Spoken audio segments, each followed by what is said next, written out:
All right, welcome to episode number 33 of Builder Funnel Radio. I've got Ethan back with me here today. Ethan was on the podcast, I think 7 episodes ago. Probably you guys will check my math and I'll be wrong, but that's all right.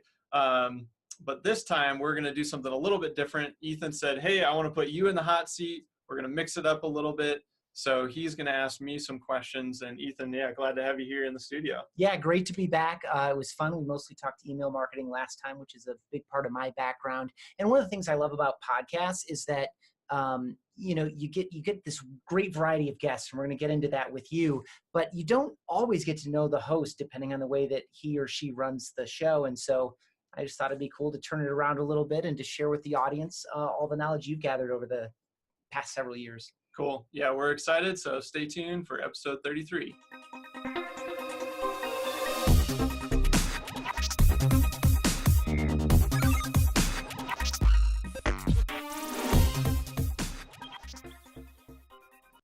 All right, so here we are. You're 1/3 of the way to your 100th episode of Builder Funnel Radio. Think back for everybody. When you first started, what was the goal for the podcast? What were you trying to do? Like, kind of what was the spark where it stopped being an idea and started being something you were doing?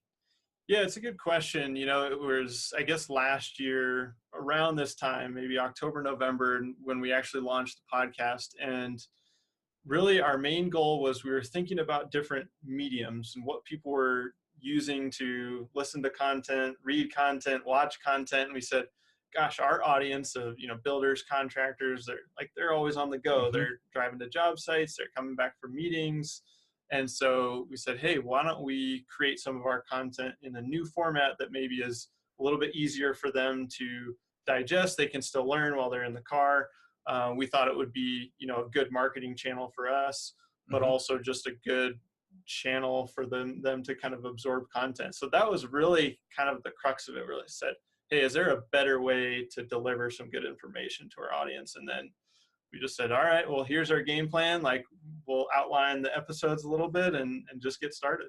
That's great. I mean, it's the fundamental of communication in general, but marketing in particular, right person, right message, right time. And so you're just trying to match it up with the lifestyle of the people you designed it for. So from a content standpoint, from someone that, if you thought, okay, if someone could just listen to 5 or 6 episodes, he or she would learn about blank. Like, what were you trying to get in terms of who you were hosting and what kinds of questions you're asking? Like, what are you trying to get at? Like, who is this really for? And how do you feel it's delivered so far?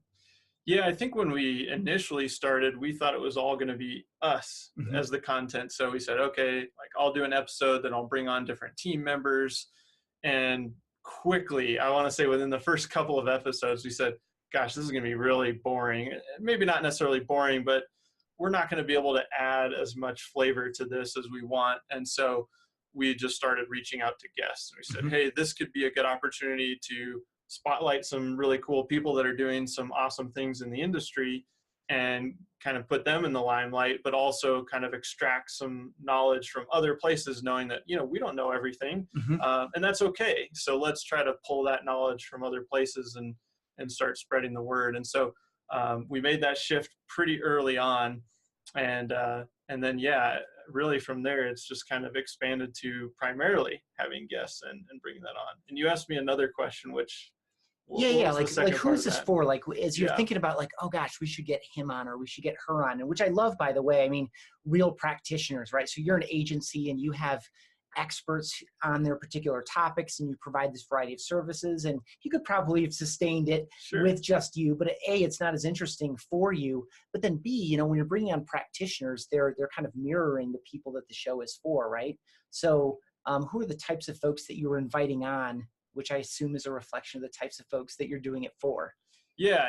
And really what we were trying to do is hit anybody that's kind of covering some segment of how do you grow your building business? How do you grow your construction business? And so generally that tends to fall under, sales and marketing is kind mm-hmm. of your big topics, but also it could be around operation or efficiency or just like business strategy and coaching and consulting. So it does widen the range of potential guests mm-hmm. and people that might be coming on the show, but really it's a growth oriented show. Mm-hmm. Like most of these guys are saying, hey, I'm at 500,000 trying to go to 2 million, or I'm at 2 million trying to go to 5, or I'm, if they're a builder, maybe they're at 20 million going to 30. And, some of those goals are over 12 months and some are their 5 or 10-year goals. And so, but nobody's really trying to stand still, right? So they're trying to grow. And so that's where we've tried to focus those topics. That's great. Can you think of a particular episode or guest or some ideas that you've maybe picked up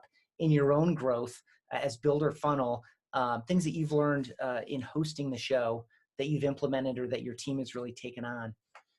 Yeah, that's a really good question. I'm trying to think back on the spot, but I want to say it's mainly around some of the sales, guests that I've brought on. So I've had a couple of guests that have really talked about sales process and that process for our customers. So contractors, remodelers, builders, but oftentimes you're able to take that knowledge and kind of apply it back. So I think the biggest concept, not to get too specific, but is more around like tying people down earlier in the lead qualification process. So asking tougher questions about what they're really trying to accomplish and what their goals are, and not getting, giving them, letting them off with easy answers and fluff answers like, oh, I'm just trying to grow, or I'm just trying to do, something broad.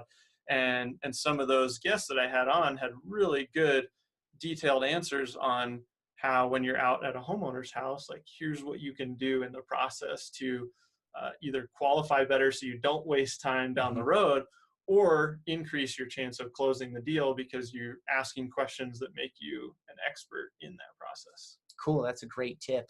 And related to that, when you talk about like spending time with under not yet qualified people, I think so many people want to get to yes that they'll hold on to maybe for way too long. Yeah. Right.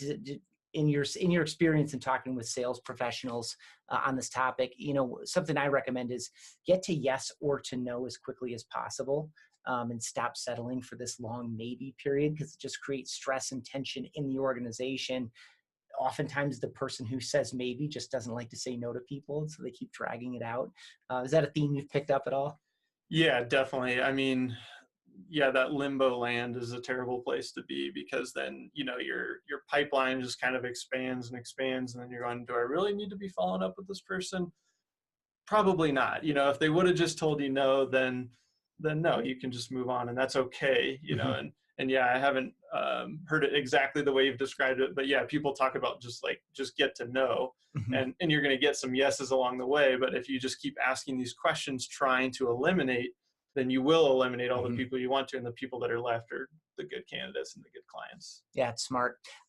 One of the things that I love about what you're doing, because I've met a number of folks. Now you're different than this gentleman that I'm thinking of. I'm thinking of a guy that was new to video overall, and he reached out to me as someone at BombBomb, and we focus on using video in your communication and sales process and customer support and all these places that video typically hasn't been, but should be, because it's a more personal way to communicate. So this guy reached out to me, but to people doing video in a huge variety of ways, like, people that were multi-million-dollar YouTubers and sponsored people on social media, they're all using video. And he did a video summit.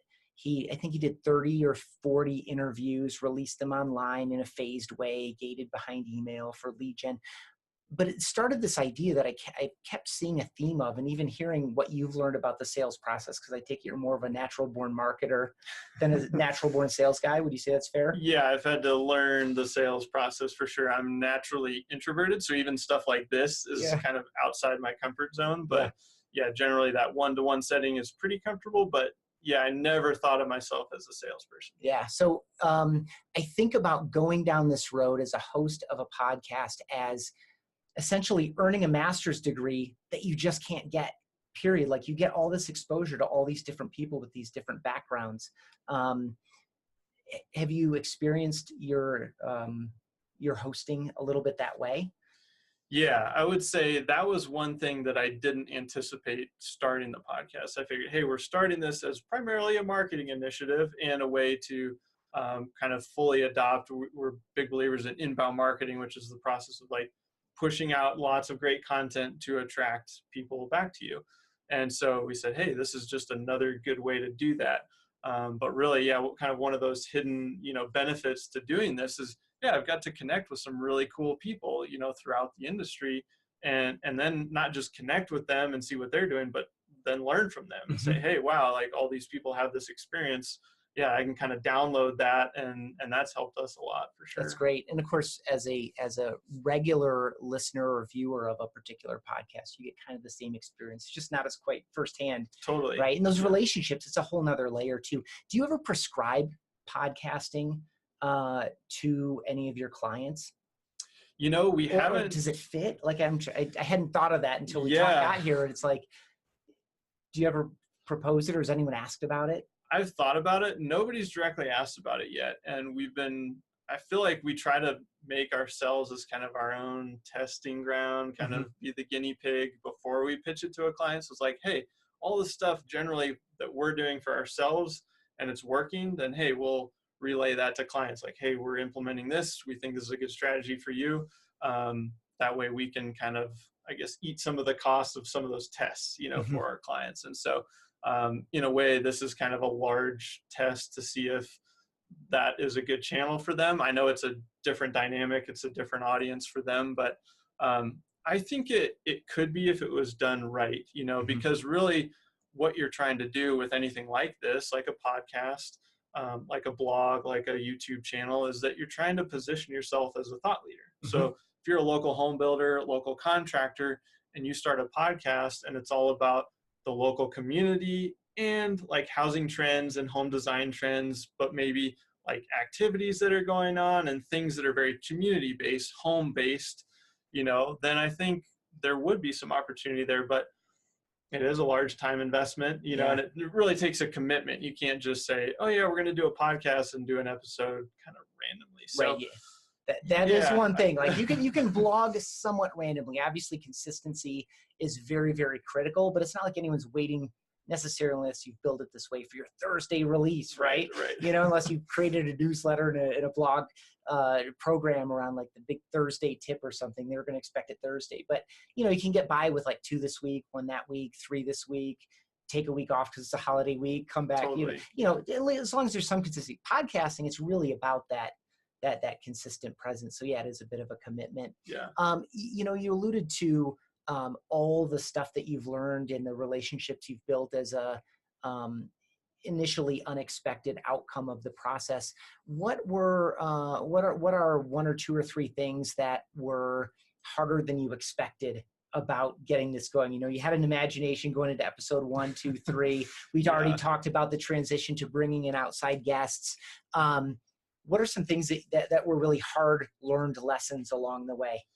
Yeah, that's a great question because kind of before I get to that, I actually just want to say that oftentimes with something new or something that seems difficult, it is just a matter of getting started, because sometimes you let those obstacles Of in your course. head stop you before you even start. And so I kind of knew it was going to be tough. I just didn't know what all the things were. And so, man, well, yeah, we're going to have to figure out like an outline every episode and pick a topic. And even when we just thought it was going to be us internally, and then, once you get started, you go, oh, wow, yeah, this is difficult, but here's how we could do that. We could brainstorm topics. We could outline them in bulk or batch or whatever it is. And so I would just say, just as like a takeaway from anything, one thing that I've learned is that if something is hard, but you think it's going to be the right thing or the right move, go ahead and just get started. Do a little bit of planning, but then don't let all those barriers in your head stop you. So I'm glad we did that. Because you're truly, purely imaginary at that point. Totally. I mean, there's some Yeah. practical considerations like, I need to figure out how I'm going to record this. Like, should I get this mic or that mic? There's some small things, but the rest of them about, oh, what if is, I mean, those aren't actually problems that exist until you create them. Yeah, exactly. So that was one thing that I'll say. But yeah, I think in terms of the biggest kind of hurdles or challenges, I mean, one, finding and connecting with guests, like that takes a lot of work, right? Mhm. A lot of outreach, a lot of Yeah. research. Is this guest going to be a good fit for the show and what we're trying to push out there? And then I think the time commitment. I think in your head, you think, oh, it's a 30-minute show. We'll record for 30 minutes. And you go, yeah, there'll be a little bit of prep. And then you go, okay, well, yeah, there's, finding the guest, doing the research, making sure you've got a good outline so that it's going to create helpful content for your listeners. You don't want it to just be, yep, here's the questions. We're just kind of rolling through it. so you've got that front loaded time, and then actually all the stuff after. So the editing, figuring that out, figuring out all the stuff around like podcasting, like you said, equipment, but then promoting it. So it's going on iTunes and SoundCloud, and how do you do that? And as somebody that's, never podcasted, that can feel really intimidating. And so I think kind of the technical, the time, and then, I think those were the biggest hurdles. The time thing, just, it kind of keeps expanding. And then as you keep going, you're like, because you start building your new ambitions for it. Yeah. And you go, wow, this is really cool. A lot of people are listening. We want to make this better for them and more valuable for them. Well, we should do this and this and this then. And so, yeah. That's good. So let's go to the other side of that, because that someone that was maybe teetering on the fence, like, oh wait, yeah, that does sound intimidating. Let's go to the other side of it. What are some of the outcomes besides the learning and some of the relationships? What are some of the outcomes that are even better than you expected, or even unexpected positive upside benefits of making this commitment and honoring it? Yeah. I would say that one of the biggest, or I guess maybe one of the biggest shockers, was that I said, okay, we're going to do this and we're in for a year no matter what. Because I said, it'll probably take us a year before we even get anybody listening to Consistency. this. Yeah. And it actually went faster than I thought. I was really shocked, just having been in the digital space for a while, having blogged for, 8 years and doing all these things, that there's just this ramp up time. And marketing is that way too. Like, sure, there are things that can provide some quick wins, but in general, you're building on past success. And so we're starting to gain some pretty good steam in terms of people listening and downloading. And, I'll be talking to somebody on the phone, and we'll be looking at their website, and then they'll go, oh yeah, I've been listening to the podcast. It's really great. It's great. Like, that's pretty validating. Like, I don't know, that feeling was a lot better than I anticipated. Like, wow, people are out there listening to this, and it's, it's helping them. They're getting value out of it. So yeah, that was one benefit or something that came out of it that I wasn't expecting. I kind of figured like a year for sure, and then maybe we'll see a little bit, and then we're going to keep going. But yeah, I would say about 6 months in, we started to see kind of jumps in those, listens per month, and now it's starting to accelerate. So that was one. And then I think too, just, as digital marketers, we're always looking for, how do you repurpose content? And so for us, it's been, hey, we record this episode and it's a great piece of content. It's helpful to people. We can share that. But then now we're looking at, well, can we chop this up? Can we do little segments? So 35-minute show, maybe there's a little intro. We can premiere it. Maybe there's a 3-minute segment that was really good. We can put that on YouTube or on Facebook or Instagram. So that has actually provided us with a lot of value to give to our audience. And so in a variety of formats as well. Yeah, that's great. I mean, there are a couple of things that you said there that I really liked. One, this commitment to a year, and this idea that you're building success on success. And so this idea, and I've seen it in so many different formats. I came from a broadcast background, so it's really like, I'm going to drop a couple grand and run a couple television ads, and they didn't work. No, they didn't work. This is about like repetition over time. And so many things are that way. Like, they require momentum. So I love that you made that commitment, which means that you have to get through the hardships. You have to do all the hard learning. You get to discover some unexpected benefits, and you get to start realizing, oh, there are people here, and I'm going to make it better and better and create new and better problems for myself in order to serve the audience. The other thing too is this idea of breaking content down, and I've seen it done well and I've seen it done poorly. And something you said there, if there's like a good 3-minute passage, right? Like, I don't necessarily want to commit to a half hour, or I don't know enough about the show to commit a half hour, but I do have 3 minutes because you positioned it with a description or a title that's really specific to the problem or the topic being covered there, that there's value in that takeaway, like that 3 minutes is actually a value in and of itself. And I see so many people go astray. It's like, I'm just going to rip a little piece off and throw it out there. Like, they're literally crumbs. Like this, like they think of it as like a crumb trail to the core piece of content. And you're like, the problem is nobody wants crumbs, right? Like, it should be like a snack sequence, like a snacking sequence up to the main meal. So that's really good. Let's go a little bit broader. So you have a deep background in digital marketing. How long have you been at it approximately? A little bit over 8 years. Yeah. Okay. So obviously any period of time in internet time starts to feel fast when you look back in hindsight, but think back 8 years, like what has changed since you started doing this professionally? Yeah. What's changed Yeah. over the past several years? I think it's a good question. I think some of the bigger changes happen around Google and social media. Hmm. So Google has gone through several big kind of algorithm changes over that time span. Obviously, they make tons of little changes, but there's been a few big ones that kind of have impacted the way people go about building links or writing content. Hmm. And so I think that's been a big shift. Now it's really about high quality content. What's the best content on a certain topic or subject?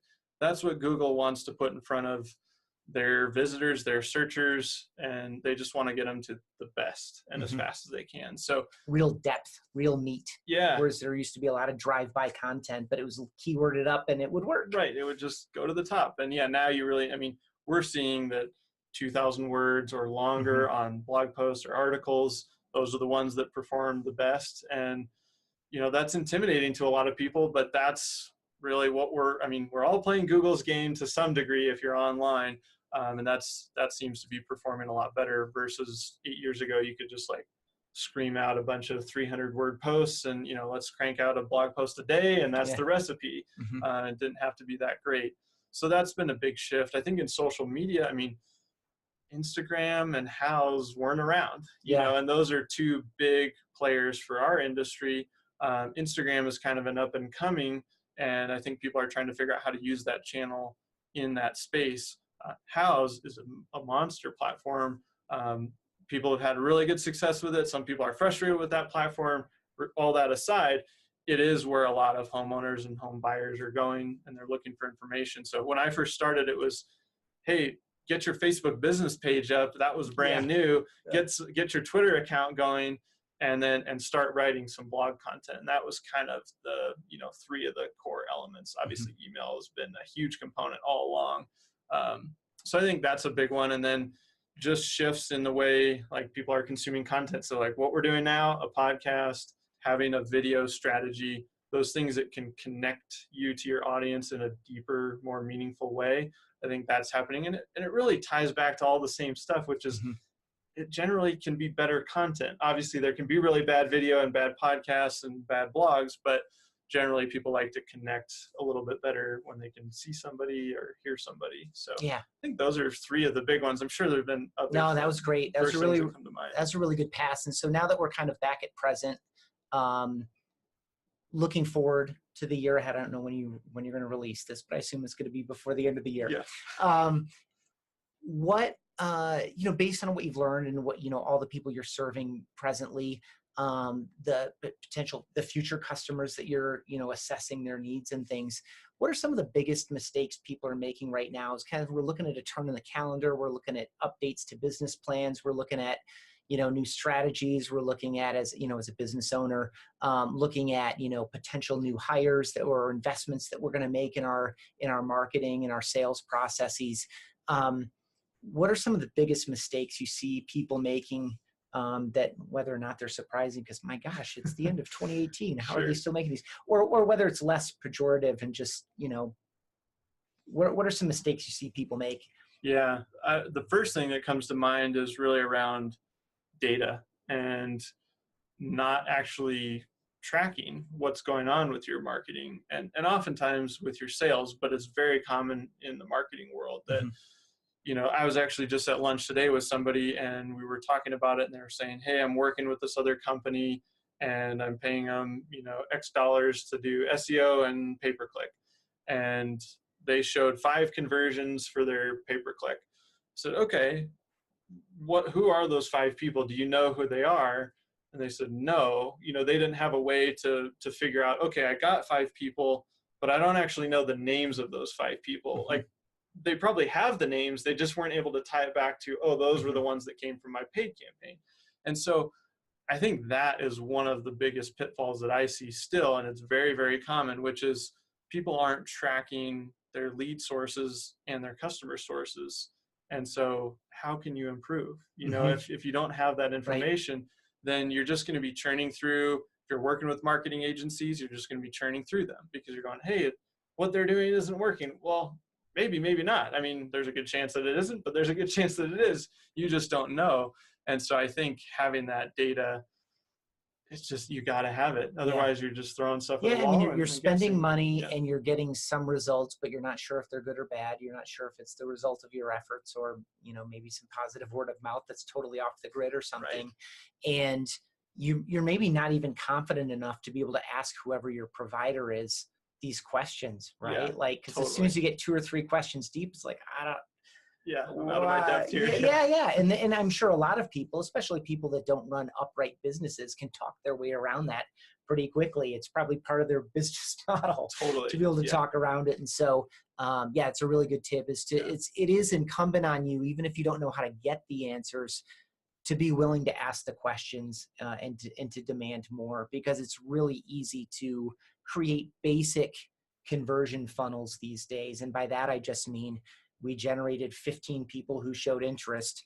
5 of them actually became customers, and the average value of each of those customers is X. And so we can afford to spend math.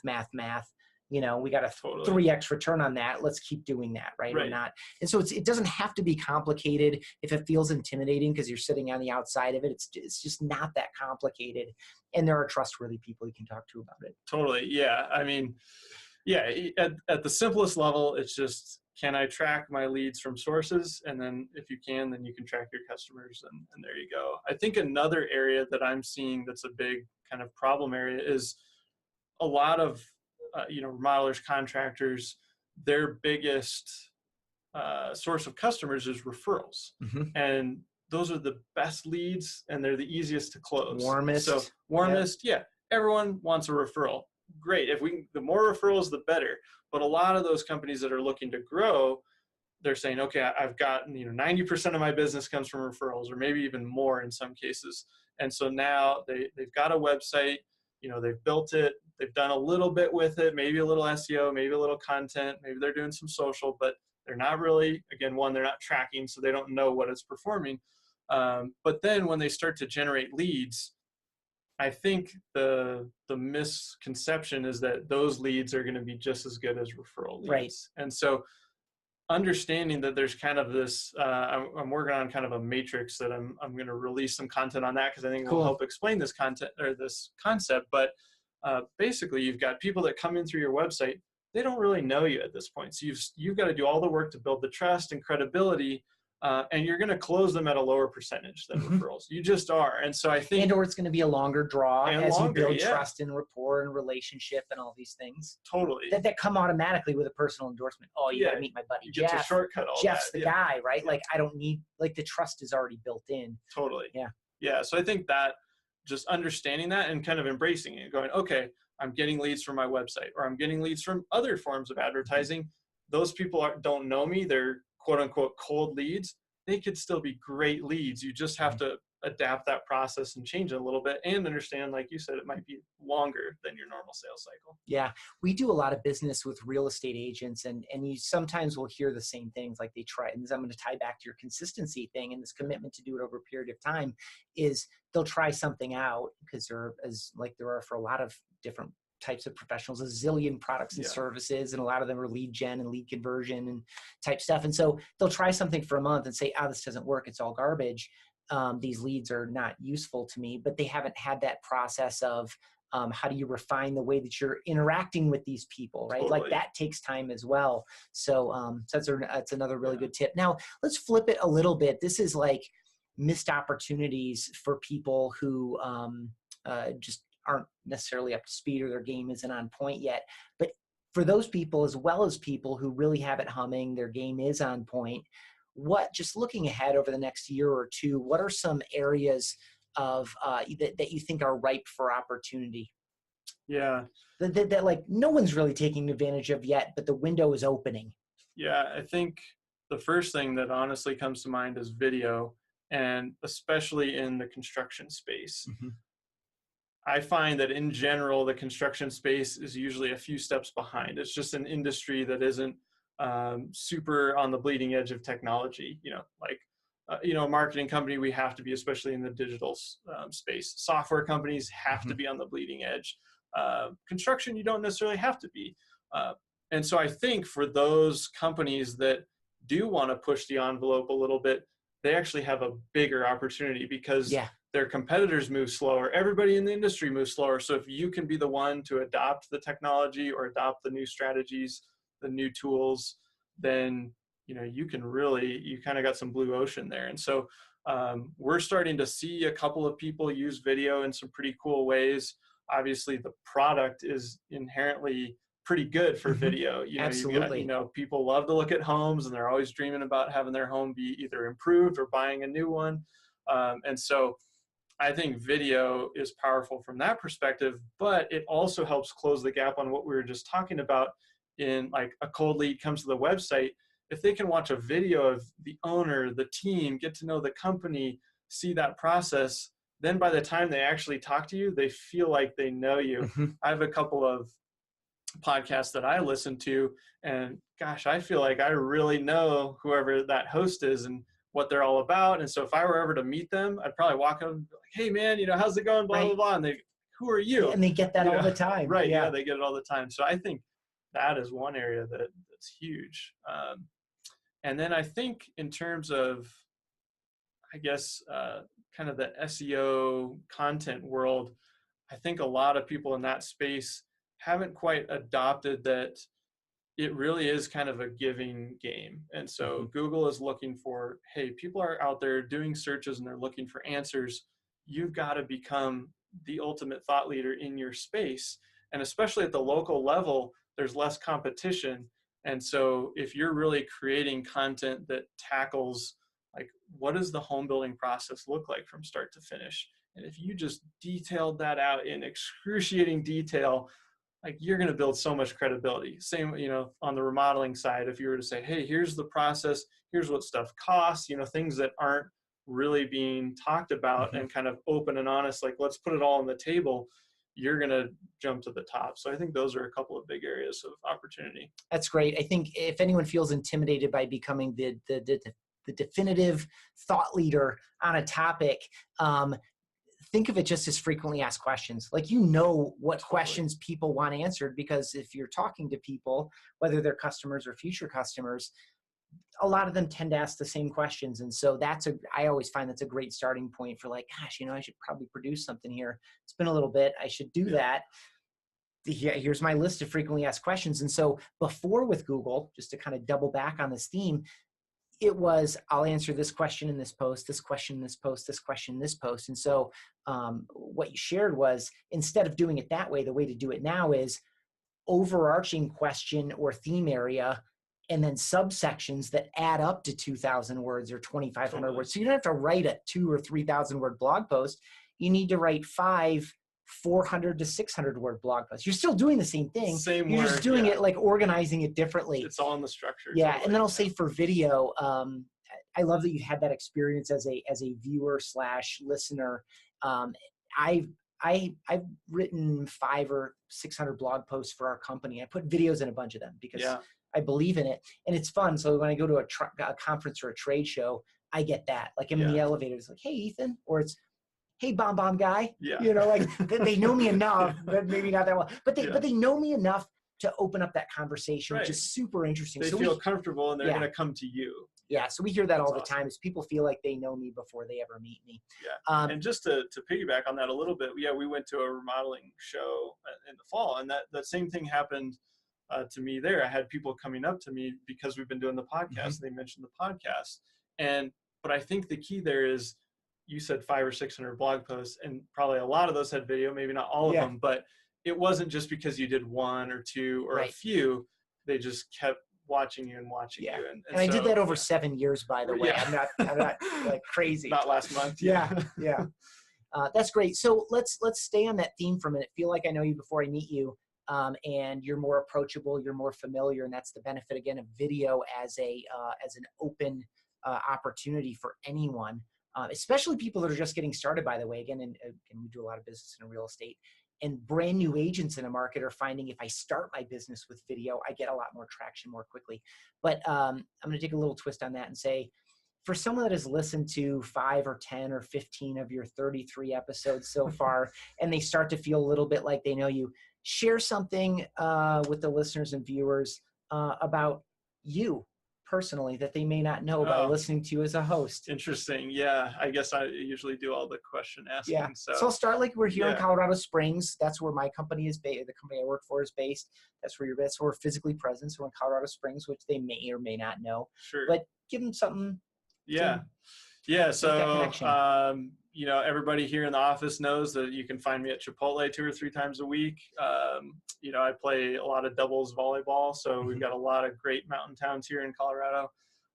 So I often go to, Vail and Steamboat and Breckenridge and, play in some doubles volleyball tournaments. And I love that. So I'm avid reader and gym goer, so I try to read between 35 and 50 books a year, generally kind of the personal development, leadership, sales, marketing categories. And then, try to get to the gym or out hiking when it's not freezing cold like today it is. I don't know, 3 to 5 times a week. It's awesome. I ran into you and your wife as you were leaving the gym, and I was just running through the neighborhood. I have no idea where we are on time, but I'll ask one more. Sure. I remember when you made the declaration, it was somewhere on social. We've been connected on social and in person for a long time now, where you're like, my goal is 50 books this year. And you set out after it and you achieved it. And I was like, man, that's really cool. I aspire to do that myself. Of course, I haven't done that. Although I'm actively reading 3 or 4 books right now, and I'll finish them at varying points in time. And I'll get to maybe, 20 or 30 on the year. But how do you structure your time? Like, obviously it's a priority to you. It's super important. There are things that rhyme that make them easy to remember and seem inherently true. Like, leaders are readers. So if anyone else has thought like I have, it's really cool that you do that. I aspire to do that or something like that. How do you shape the time? Is this like, are you doing it in 10-minute blasts, or do you take an hour every day at X o'clock and commit to it? Like, what's your process there, just so someone can start to visualize what might this look like in my life? Yeah, I appreciate you asking, because I definitely put some thought into it, and obviously took a lot of effort to say, hey, I'm going to do this. And the reason, before I answer that, the reason I am doing that is just because I feel like I've got a team here and a company here that are depending on me. And if I'm not pushing myself to grow, if we're 5 years down the road, 10 years down the road, if I'm the same person, we're going to be flatlined or gone. Great insight. One of those things. So I feel like it's a duty and almost a part of my job role that I've got to be growing and learning and pushing. And so that's why I am doing that and actively work towards that. And what I realized was I can get there through a few different methods. And so I've always got a physical book. I've always got one on my Kindle, and then I've always got one on Audible. Okay. And so in the morning when I'm reading breakfast, I'm not checking email on my phone, I'm reading. And so I try to at least get my 10 pages in every day while I'm eating breakfast. And so at least, I've got that. And then I found that when I was at, Chipotle, standing in line, getting ready to have lunch, or I'm checking out at some other place, like, you've got all this kind of dead time where you've got 2 minutes, 5 minutes, 7 minutes. Normally you just go Instagram, scroll, Facebook, scroll, that's terrible. Yeah, exactly. So sure, if it doesn't add up to anything. Right. It doesn't. But reading does. Mm-hmm. And so you can get 30 minutes in throughout a day in 5-minute chunks, a few pages here and there. And suddenly you've got your morning, you've got that. And then when I go to the gym, I'll alternate. It's not always an audiobook. It's oftentimes music, but that's a great place, or in the car. Mm-hmm. And so if you take all that dead time and fill it with productive time, then suddenly, it's not insurmountable. So mm-hmm. even those people that have full plates, full agendas, you can still get in. I bet you could get 30 books in a year pretty easily. Mm-hmm. I say easily, but it's consistency, just like anything else. And so, I've just tried to optimize that dead time around reading. And then kind of another just tactical pro tip, I guess, is actually, take your phone and move all your apps to page 2, and then only pull back the apps that you want to focus on. So as an example, for me, I've put everything on page 2 other than Evernote, Audible, my Kindle, and then my photo app, because my wife says I'm terrible at taking photos. So that's a priority for me. But then 2 out of those 4 are reading. And the other one is, again, kind of a notes documentation thing where I can add things to my to-do list. So It's one swipe away to get to Instagram. But I find that, if I'm standing in line and I flip open my phone, and then I'm reminded of my habit. And so I click, and start reading instead of going to Instagram. Yeah. And again, this is a commitment you've made to yourself, to your own growth, but more importantly, a commitment you've made to your team and your company to continue growing. So for that really hard driving, business owner that's like, everything it takes, I don't have time for that. Like, button that up for him or her. Yeah. Yeah, I think it's interesting because I thought about this a lot. And as a business owner myself, I know our audience is full of business owners and leaders. You often think, hey, if I'm going to work really hard, I need to put in the 10 hours, the 12 hours a day. Like, I've got to be pushing forward on all these things. And I've done that. And I did that for a few years. And what I started to realize is that, one, you can get burned out pretty quickly, which is bad. But two, actually reading and personal development and those types of things, you can put that in that bucket of feeling like I am pushing it. I am pushing myself, because that's forcing you to grow and learn new things and become a better leader, become a better person in general. And so maybe I'm only at the office for 8 hours, but maybe I'm reading for an hour or two. I'm at the gym, that is helping me stay focused when I'm at the office. I have more energy. I bring more energy to meetings, to sales calls. So you can put some of those things that are not in the office in that bucket, and just, it feels better. And for the people, I think you'll understand, or I hope you'll understand, because if you feel like I do, you feel like, gosh, I'm not putting in the extra time, the extra effort, because that's what's going to grow. But if you are forming these habits and doing these things, you really are. You're doing those, and it's kind of a well-rounded way to do it. Yeah, I think a lot of people are hoping for, or expecting, or working for, wandering, searching for a breakthrough in their business. And I found that the breakthrough itself doesn't necessarily come from listening to this one podcast or reading that one book. It's that you're doing them regularly, and then you're looking for creative ideas. And creativity is just simply the intersection of two ideas that maybe on their own seem a little bit disparate, but they have value to them, and there's a novelty to them. Like, two ideas come together. That's where I get a lot of my best value. So that input's super valuable to not only building myself, but again, building my team in the context I work. So I love that. That was great. Let's wrap this up. Let's look at 2019. You've made the commitment to the podcast, and it's gone really well. You're building listeners, and people are responding well, and they're unsolicited positive feedback in person and over the phone. That was your commitment for 2018, a year of the show. Yeah. Do you have any new commitments for 2019? It's a good question. Or is it double down more, more of the same is actually perfectly fine. So if the answer is no, that's okay too. But, what are you looking at for 2019? Yeah, honestly, more of the same is mostly the answer. We said, hey, our audience is responding well to this. We've talked about maybe going to weekly instead of every other week.